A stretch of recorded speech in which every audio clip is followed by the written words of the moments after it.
Thank you very much. My name is Karen Bernask, and I'm reading from a script that has been requested that all chair people of boards and commissions read. My name is Karen Bernask, and I chair the Monroe Conservation and Water Resources Commission. Today is Thursday, October 8th, 2020, and it is now 6:33 p.m.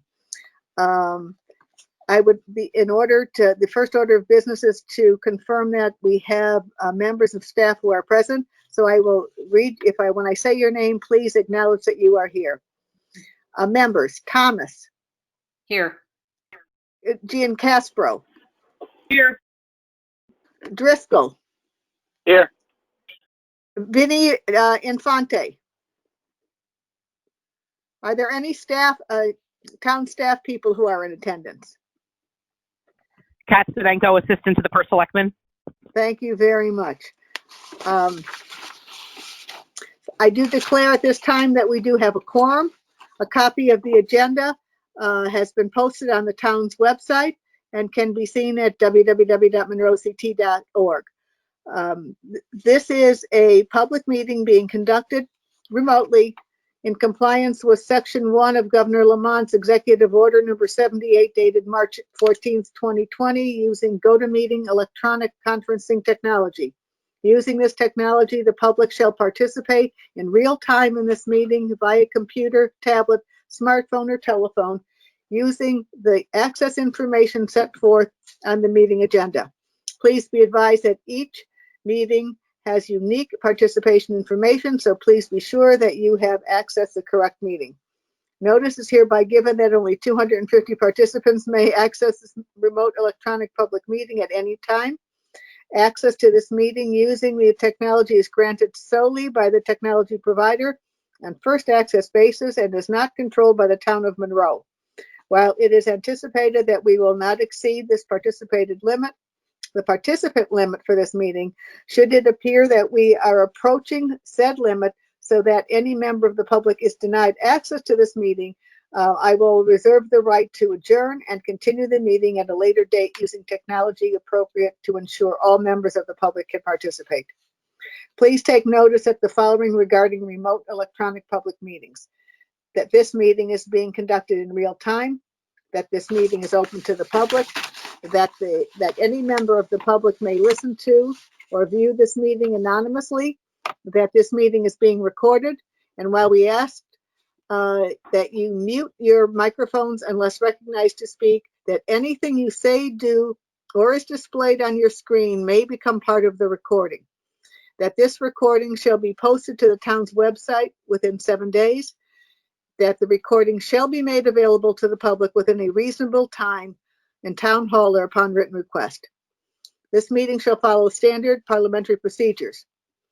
However, I ask all participants to follow these special rules in addition. Please mute your microphone so as to reduce background noise at any time that you are not speaking. Prior to speaking on each occasion, each speaker shall clearly state their name and title for the record. The use of the chat feature is prohibited and will not be considered during the meeting if in use. As set forth in this meeting, the meeting will have public participation. I have not received any written comments according that during the public participation portion of this meeting. But if anyone in the public is present and would like to speak, they may have 3 minutes to do so. Is there any member of the public who would like to speak? All righty, thank you. We will now go to item 4 on the agenda, which is announcements and correspondence.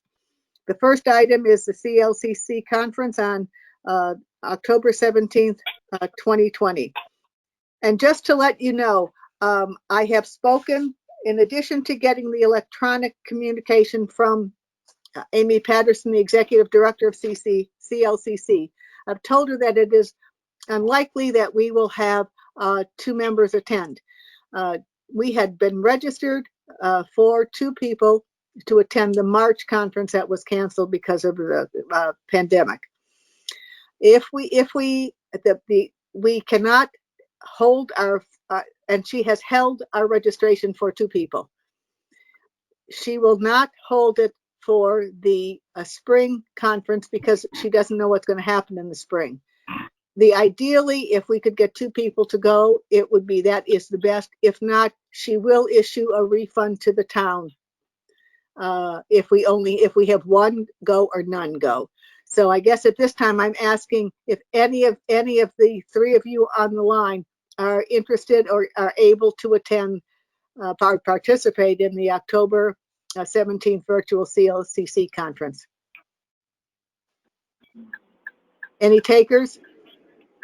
This is Ryan. I can't. I think I said last time I thought it was a Friday and I had a work obligation, but I still can't do a weekend because of Okay. family stuff. All right. And Barbara, I believe you are not able also? Correct. I'm not able to go. And Attend. Cynthia, Like I said, I'm able to go, but I just don't think that it's worth the town's money this year. There just aren't as many programs that were available. Okay. Well, thank you. What I'm going to do then is, just to let you know, I will double check with Vinny to see if he is able to attend. If he is, he is welcome to attend the virtual conference, and then I will ask for a refund from CLCC for 1. If Vinny cannot attend, I will request the refund for both of the registration fees that were submitted in for the March conference. Is that agreed? Has everyone agreed to that? This is Barbara. I agree. Okay. Ryan, I agree. Okay. Refund unless Vinny can go. Next, Cynthia, I agree. okay. Thank you, everyone. Next, is there a motion to approve the minutes of the September 22nd, 2020 meeting? This is Barbara. I might make motion to approve. Okay, there's a motion by Barbara Thomas to approve the minutes of the September 22nd meeting. Is there a second? Cynthia, I second. It's Ryan. I'll second. we have dueling seconds. Either one. Are there any comments or corrections to the minutes? If there's none, I'd like to ask for a vote. And once again, because of the COVID and being recorded, it will be a roll call vote. Thomas. Approve. Jean Caspro. Aye. Driscoll. Yes. And Bernasquez, yes. So they were approved 4-0.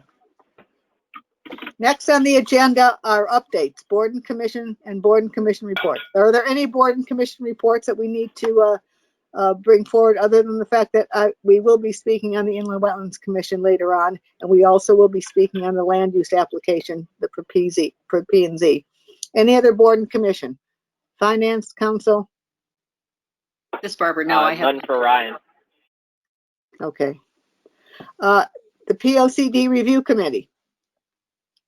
I have not. This is Barbara. I have not heard anything new on that at all. Okay, and I would assume if Barbara hasn't heard, neither have you, Ryan. So I have not. and once again, the Open Space Preservation and Acquisition Committee has not met. We talked about the CTAC meeting has not met since subsequent to our last Conservation Commission meeting. And is there anything new on Sustainable CT or Sustainable Fairfield County? This is Barbara. No, I don't have anything new. And Cynthia, no, do you know of anything? No, nothing new. Okay, now we're down to item 7 on the agenda, which is land use applications. First item on the agenda is the 64 Cambridge Drive and 4 Independence Drive application to Inland Wetlands Commission.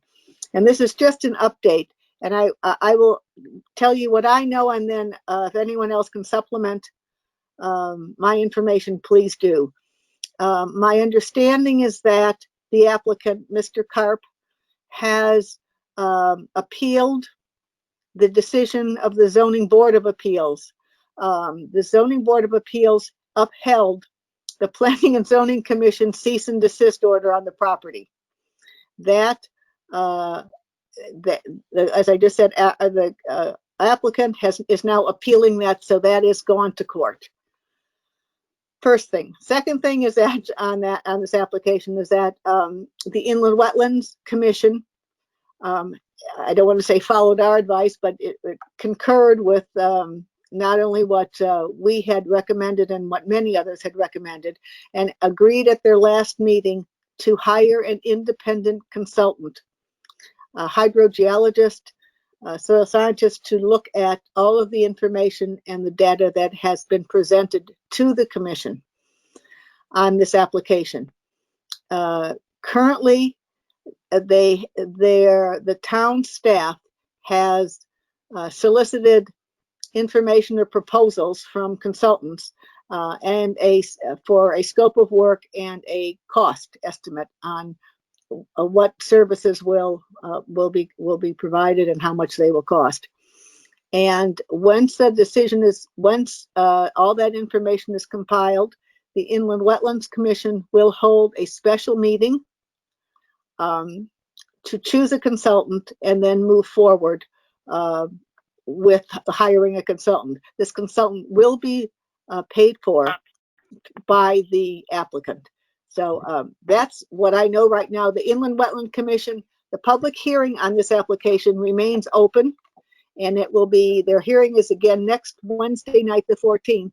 So if any of you have any free time, it's a very obviously a very complex, very detailed application, and it's definitely worth a go-to meeting to learn more about it. So, does anyone else know anything more than that? No. It's Ryan. I don't. Yeah. The bottom line is stay tuned. There's a lot to come on this information. Ryan, can I ask you, once something like this, like a ZBA, I'm not putting on recording. Once a ZBA decision is appealed, how long does it usually take, or to get through the system? So roughly it could take as long as, potentially 12 months or more, just because it's fast. But I would even say that's entirely unpredictable right now because the courts are only open on a relatively limited basis. So it's really unclear at this point as to how long things are going to take to get through the court system. So I would expect it to not be very quick. Okay. And let me ask you another question. Since they have appealed it, what is the cease and desist order still in place?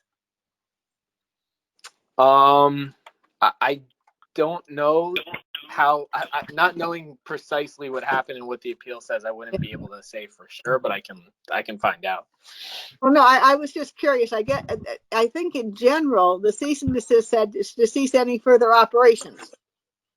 Yeah, and if the general rule is what you're appealing from, the order would still be in place absent some sort of injunction, but okay, I'm not entirely sure what the procedure and what they filed, so I don't know.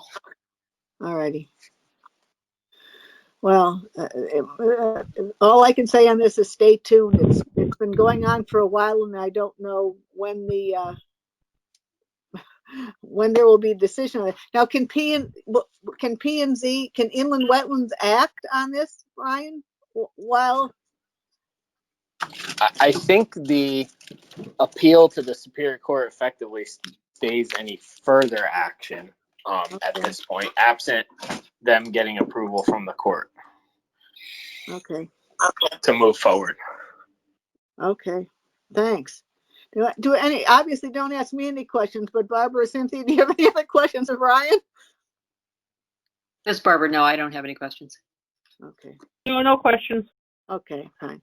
So the bottom line is we will keep that on the agenda for coming, for our next meeting and just see what transpires. The other issue that I really and I had sent it along to you is the Planning and Zoning Commission is reviewing a text amendment for a zone boundary change from DB1 to DB2. I sent you the letter. We got a copy. The Conservation Commission got a copy of the letter because one of the properties that abuts the area that where the zone change will take place is open space. If you can see the map that I forwarded to all of you from Will Agresta, I didn't even really know exactly where it was. My personal comment to you is that it's not the land so much, but if you could read the text amendment change, and I happen to have it in front of me, what it says is it accepts budding, except if the budding land is owned by the state of Connecticut, which permanently preserved its in perpetuity, in its natural space for natural resources, public water supply. That's in there if it's state-owned land. My question to you, and it's just a question: if they're going to change from a DB1 to DB2, what do we think that another exception should be for any watershed land, any water company, water company land? I'm just throwing this out. It's the question, the hearing, I believe, will be on 2 weeks from tonight. And I don't know if we want to make a comment on this zone boundary change or not, and if we do, exactly what it would entail. So I'm opening this up to all the rest of you to see if you have any comments on it. Karen, this is Cynthia. I have a question. Yes. So it's talking about, is the reason for the zone change to protect those lands? Because if so, if the idea is if the exception there is to protect those lands owned by the state of Connecticut, then wouldn't we want to have protections for Monroe open space land as well? Or water company lands, if that's the idea of this zone text change? Well, my understanding is that the reason for it was for continuity, because there's some existing existing properties. I'm just trying to see. I'm trying to quickly scan this.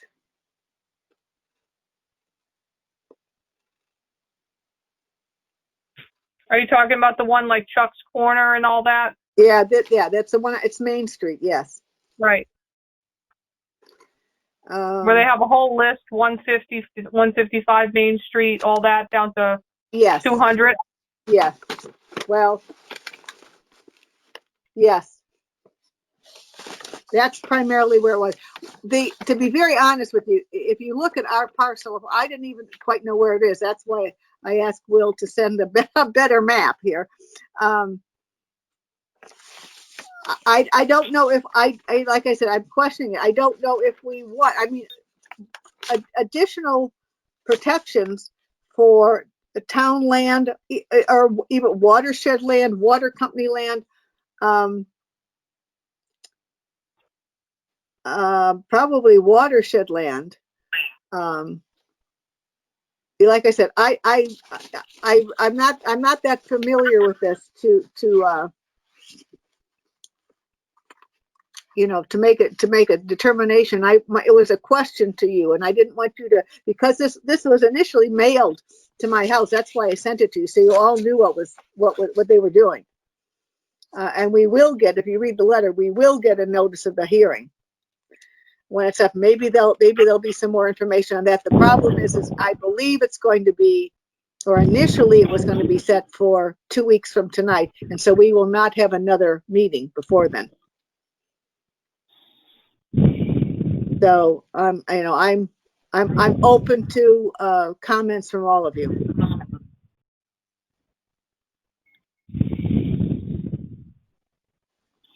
Yeah. No, this is Barbara. I was doing the same thing. I thought I should just do more homework on it and see what because I wasn't sure why the change was being made. So that's my. Part of me thinks it was for continuity, and there's some old grandfather things. Obviously, I would think about really it would be to allow different type of development, or maybe more consistent development. Right. I would not have said, Cynthia, to protect so much the land, but I think it's more from the development basis. But but looking at the area, whether we should really be concerned about it, you know, I think there needs to be, you know, some more work on it. I don't, during the public hearing, we will have the right to give, to appear and make comment. I don't, like I said, you know, if anybody has any real strong feelings on this, Anything I would like to see, I guess maybe I can do it myself, is, you know, just like a side by side comparison of what's changing, and an idea of whether that's, as since you know, is that protecting it more, or is that opening it up more? There's so much sensitive. well, it appears that they are trying to protect the state land, or they would not have put that exception in. Right. And that was that's the only thing that really caught my eye. If they were, you know, if they wanted to do that to protect the state land, did we want to do that to protect just regular open space? Karen, this is Cynthia. In the text of the where it says, except if abutting landowners by the state of Connecticut, and public water supply or permanently protected open space, that I would think that would include Monroe open space, wouldn't it? I would think so, yeah. So then maybe we don't really need to do anything. That the exception is strong enough. The only thing that if we wanted to say anything would be to say we support the exception that's being added. Is it a greater boundary though than what it was at 30 feet, or is that less? I'm sorry. I probably really should try to see if there's something in the regulations that say what the difference is. That's what I think. I'm just maybe it doesn't have the differences it has. Yeah. The double asterisk is under the minimum yard at residential zone boundary. Okay. Yeah, but if it's not changing, I think the way they write it is, if you know, it would be noted if it was a change. So it must be the same. Like 30 feet must be 30 feet in the existing regs, yeah, I guess, or else that would be noted that there was a change in the number of feet, right? So it looks like it looks like there, yeah. There's no strikeout. Right. No, there's not. It looks like they're adding, not eliminating anything. Right. Okay. Yeah. Okay. All right. So we can do more homework, but at this point in time, we will not make any statement on it. Right? Yes. Okay. I agree. Okay, sounds good. Is there any other land application that you would like to talk about? If not, go ahead. The only one that, and I think we talk about this every time, is the 588 Pepper Street, where they're putting in some new, I think it's a parking area, but you know, so it's the same thing. We've discussed this, I think, you know, numerous times, where it's the collection system. I'm reading it off the application, connected to hydrodynamic separator and discharge into a surface detention basin. Is just, you know, I don't think there's enough done that I know of currently to ensure that there's maintenance of these systems over, you know, the months and years into the future, to know that they're actually working and doing what they're supposed to be doing, and not just getting overloaded with garbage or organic materials or whatever, and not performing correctly. So that's always the concern, is that these hydrodynamic separators are, you know, is anybody checking to make sure that they're actually being maintained and working appropriately? Yeah, are you at, I'm on my, just my iPad, so I'm not really near the computer, and I don't want to lose you. Has there been a public hearing on this? I don't think so. It's the 588 Pepper Street. one. I think that's somewhat new, Okay. but again, it's just always the concern that's, Do me a favor, Barbara. Write up okay. some, just keep some wording handy. Just Okay. write up your concerns, and we'll keep them. I have not heard anything on a public hearing on that, but I'm not, like I said, I'm not at the computer, so I'm not in the P&Z web. I'm not in the, the website. But if we hear, if it happens to be after our next meeting, we'll have this wording ready to go. Okay. Okay. Any other land use applications? Old business. Okay, new business. Two things, and actually one one is new. One is on here. The open space policy, and I'm going to ask that we hold that off until our November meeting, and hopefully I will invite Will Agresta and Rick Schultz to the meeting. I'm going to send you, I had asked Will for copies of what he thought were good open space policies from other towns that would be good for us to look at. The reason I'm bringing this up now is it came up, I believe, from the POCD workshops.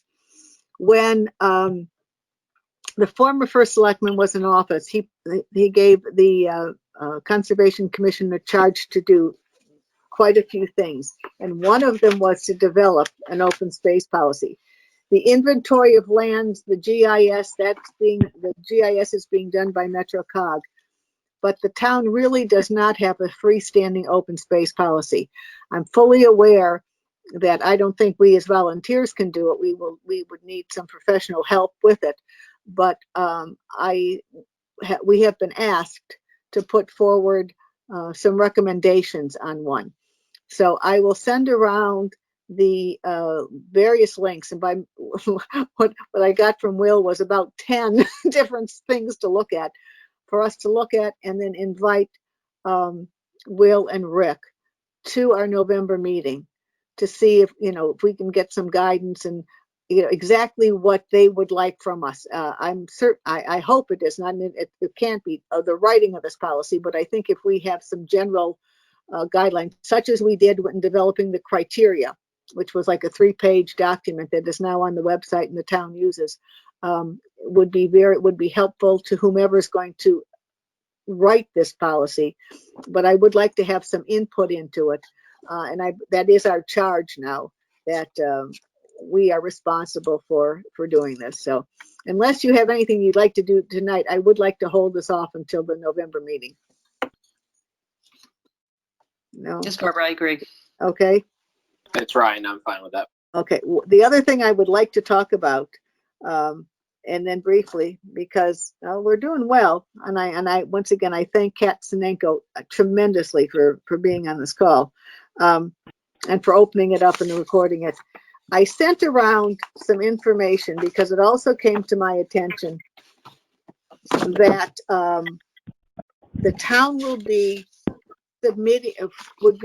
depositing checks into the open space preservation and acquisition fund. And Ryan, you're the treasurer for that, huh? All that money. You're our treasurer, and so I assume you're the treasurer for this fund here. Anyway, the first check is due to come from a fee in lieu of for about $8,000 and some dollars. I don't have the exact amount. And there will be a second check forthcoming for another approximately $8,000. So I'm using round numbers because I don't have the exact figures, and I didn't get them from the town's finance officer. What came to the attention, and I think maybe Barbara, maybe Cynthia, you remember, was not way back, like several years ago, when Marvin Moss was a member of the commission. We were made aware of the fact that there were certain monies that years ago, 70s and 80s, had been, I'm going to say, donated, I think it was free in lieu, to the town for open space. One set of funds was regarding the property near Wolf Park, Great Hollow, and there was another chunk of money. And this is kind of before any of our times on the Conservation Commission. Even though I was living in Monroe at the time, I really don't have much recollection of it. The reason that this came to light is $10,000 of these old funds were used and will be used to pay MetroCog to do the GIS mapping of open space. Good use of the funds. But also 2 to 3 years ago, and these funds had been in a dedicated fund and noted in the annual reports. 2 to 3 years ago, the Board of Finance moved these funds into the general fund. So there were no specific designated funds for open space other than, per the ordinance that was approved in 2011, the establishment of an open space and acquisition fund. This long involved intro leads to the fact that now that this fund, the Open Space Preservation and Acquisition Fund, will be activated, will be opened, and there hopefully shortly will be at least $8,000 in it, and then forthcoming another $8,000. The funds that had been taken from or moved from old monies that had been designated, I would like this board to consider, we as a commission request that they now be taken out of the general fund and put into this open space and acquisition fund. The reason I say that is I know one of those funds specifically mentioned open space, and not to be used for, operating expenses or, some other department. They were for open space. And I think that's why, when we had been requested to, when the town had chosen the Board of Finance to use them for the GIS mapping, it made perfect sense. But I would like to know your opinion and see whether we should pursue looking at getting these funds back from the general fund into the open space and acquisition fund. Sorry I talked so long on that, but I really like I like your opinion. I think it's going to be easy? Not if they were taken once and taken for, put in the general fund. But I think now, as we look for, we know we have an open space, preservation and acquisition committee that is looking at, looking directly, or should be looking directly at preserving land. This money could be used for things like appraisals.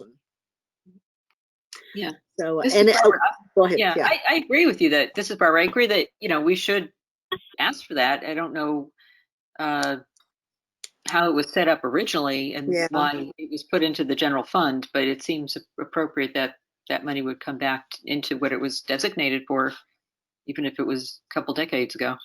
Well, it's been. The problem we have, and I will have to tell you, the town fiscal officer was very helpful, Ron Banofsky. He was very good. The records of this now, because it goes back to the 70s and 80s,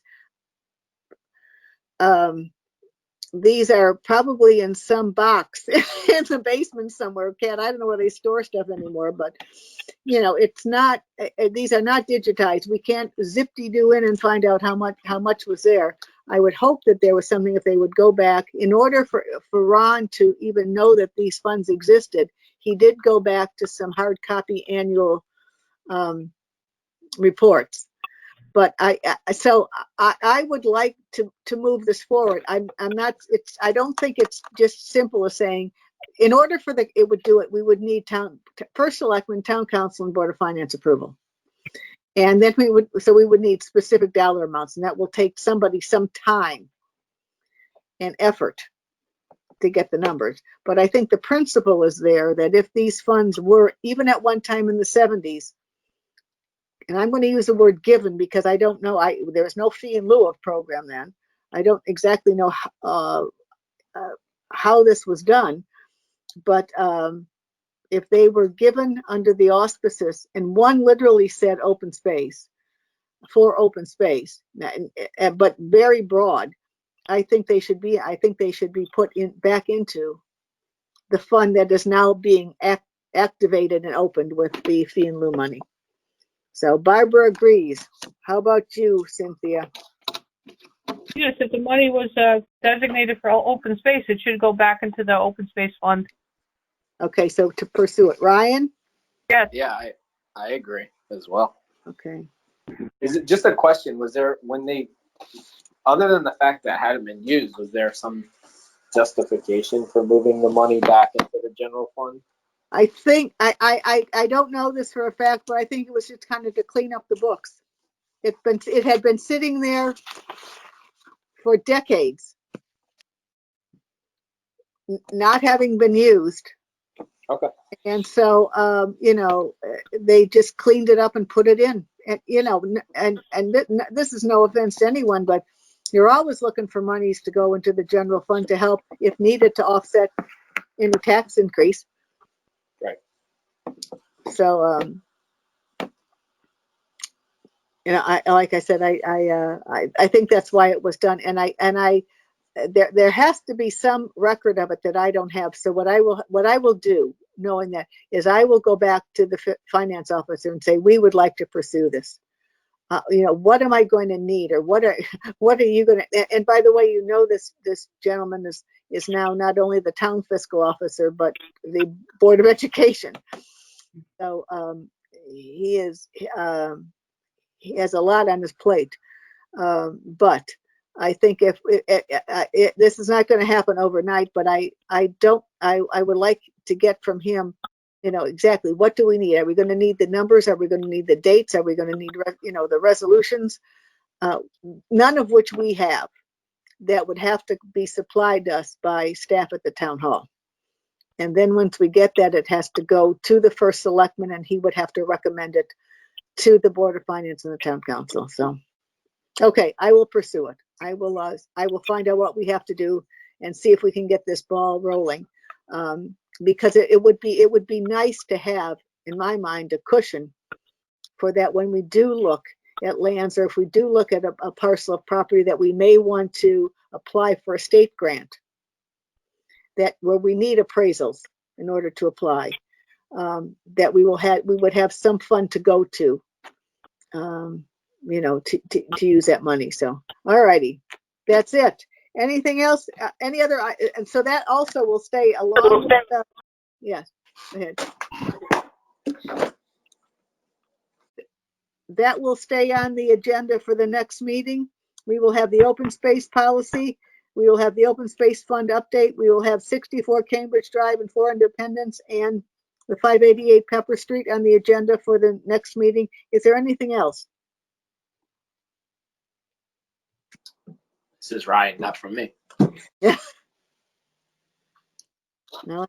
Nothing new, no. Okay. Cynthia, all set? Yep, all set. Okay. Well, I can't thank you enough. Once again, we got Kat out of her sick bed. She wasn't in work today to do this for us. I'm gonna be out for 2 weeks with COVID. So Oh my gosh. everyone send me some good vibes. We will send you. Oh, I wish I could send you more. Happy Election Day, everybody. And All right, well, everyone be well. You too, and thank you very much. Thank Kat. you. May I have a Good motion night. to adjourn? Motion to adjourn? Oh, I'm sorry. It's Barbara, motion to adjourn. I'll make the motion. Okay, I'll Ryan. second it. Ryan. Okay, motion to adjourn by Thomas Driscoll. Second. All in favor? Cynthia. Bye. Ryan. Aye. Barbara. Aye. Karen. 4-0. Thank you all. The meeting is now adjourned at approximately 7:13.